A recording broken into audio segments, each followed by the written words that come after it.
Hello बंधुসকল welcome to my YouTube channel আপোনালোকে Aadhaar card আৰু পেন কাৰ্ড লিংক কৰিছে নেকি যদি কৰিছে তেনেহলে আধাৰ কাৰ্ড আৰু পেন কাৰ্ড কেনেকৈ চেক কৰিব সেইটো বিষয়ে মই আজি আলোচনা কৰিম আপোনালোকে যদি মোৰ চেনেলত প্ৰথম হৈ থাকে তেনেহলে মোৰ চেনেলটো সাবস্ক্ৰাইব কৰি দিয়ক আৰু কাষত থকা বেল আইকনটো প্ৰেছ কৰি দিয়ক আহক ভিডিঅটো আৰম্ভ কৰোঁ প্ৰথমে আপুনি যিকোনো এটা ব্ৰাউজাৰ ওপেন কৰি লব ওপেন কৰি ইয়াত টাইপ কৰিব income tax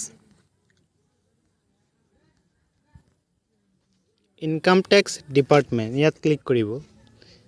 income ট্যাক্সৰ official website open হৈ গৈছে ইয়াত ক্লিক কৰিব ক্লিক কৰাৰ পিছত অলপ তললৈ আহিব লিংক আধাৰ ষ্টেটাস ইয়াত ক্লিক কৰিব লোডিং হৈ আছে অলপ ইয়াত আপুনি আপোনাৰ পেন নাম্বাৰটো টাইপ কৰি দিব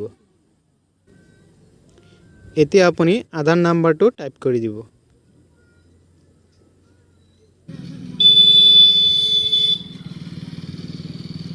ভিউ লিংক আধাৰ ষ্টেটাস ইয়াত ক্লিক কৰিব চাওক your PAN is already link to given Aadhaar আপোনাৰ পেন কাৰ্ডটো আধাৰ কাৰ্ডৰ সৈতে লিংক হৈ গৈছে ভিডিঅ'টো যদি ভাল লাগে তেনে লাইক কমেন্ট শেয়াৰ কৰি দিব Thank you for watching.